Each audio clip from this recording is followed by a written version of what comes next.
Bismillah, kita lanjutkan pembelajaran kita ya. Semoga kalian bisa memahami pembelajaran hari ini.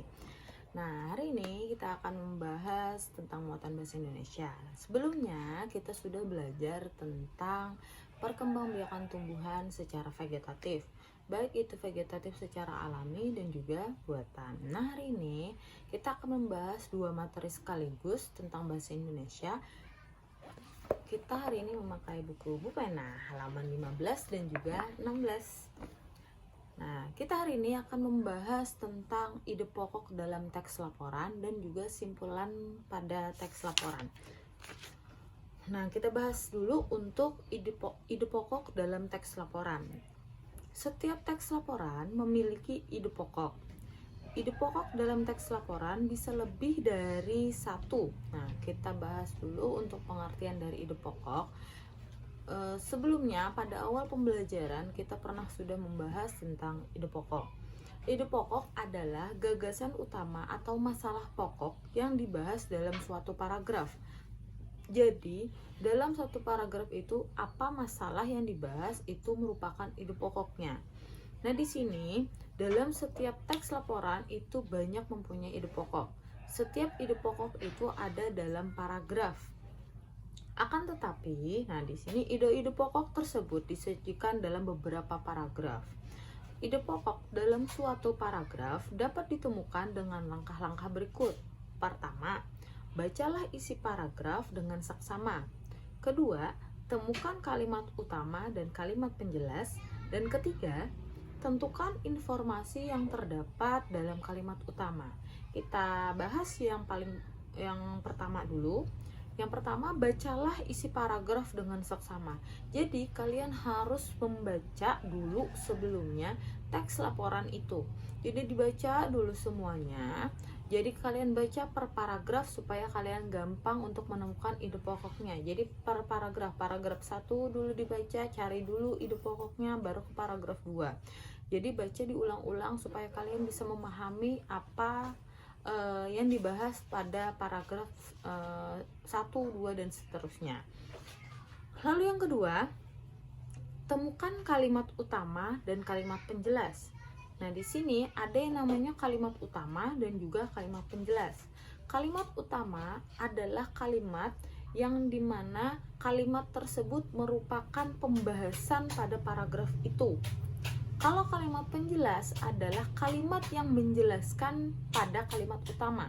Jadi misalkan kita contohkan satu paragraf, misalkan bunga mawar merah sekarang ini menjadi primadona di Indonesia karena baunya yang wangi, warnanya yang merah merona yang terlihat sangat cantik, dan juga batangnya yang berduri. Nah, pada paragraf itu, yang mana yang disebut dengan kalimat utama dan yang mana yang disebut dengan kalimat penjelas. Dari contoh Ustazah tadi, paragraf tersebut menjelaskan tentang apa?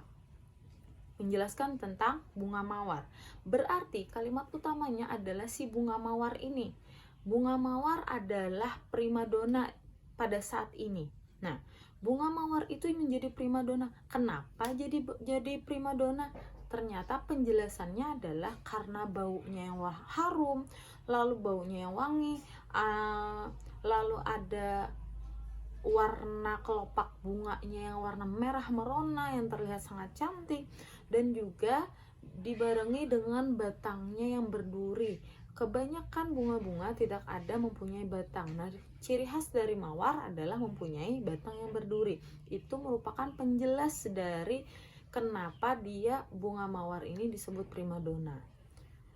Lalu yang ketiga, tentukan informasi yang terdapat dalam kalimat utama. Jadi informasi apa yang kalian dapat pada kalimat utama? Yaitu tadi bunga mawar merahnya itu menjadi primadona. Dari situ kalian bisa mengetahui ide pokoknya. Ide pokok biasanya sama dengan kalimat utama. Kalau kalian sudah mendapatkan kalimat utama, kalian bisa mengetahui ide pokoknya atau gagasan utama atau masalah yang ada atau muncul di paragraf itu. Nah, ini untuk ide pokok. Sekarang kita lanjutkan ke halaman 16 tentang simpulan teks. Nah, di sini simpulan teks dan Simpulan teks kita bahas pada kalimatnya. Selain ide pokok, dalam teks laporan juga terdapat simpulan. Simpulan adalah ikhtisar akhir dari suatu teks. Di sini ada dua. Nanti kalian bingung kenapa di sini disebutnya simpulan. Jadi ada yang namanya kesimpulan, ada yang namanya simpulan. Jadi berbeda, kesimpulan dan simpulan. Yang dibahas di sini adalah simpulan, tapi akan Ustazah jelaskan juga masalah kesimpulan. Nah, simpulan di sini adalah simpulan per paragraf. Jadi simpulannya itu yang menjadi pokok bahasan di situ yang kalian ambil. Inti dari pokok bahasan per paragraf itu yang namanya simpulan. Sama aja sih sebenarnya, sejenis aja sama kayak ide pokok. Jadi simpulan ini yang paling singkatnya.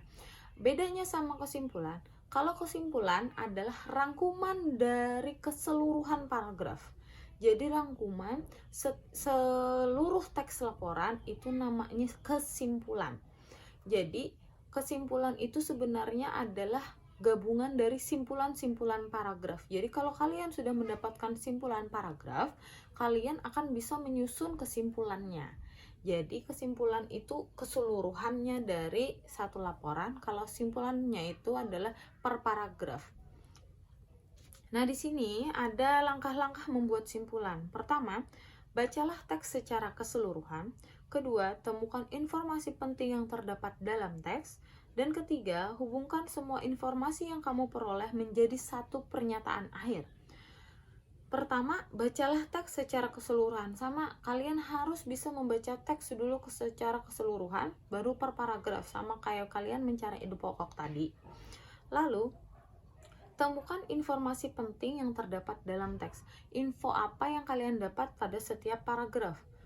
Seperti yang tadi, tentang bunga mawar sebagai primadona, berarti itu adalah informasinya. Nah, lalu yang ketiga, hubungkan semua informasi yang kamu peroleh menjadi satu pernyataan akhir.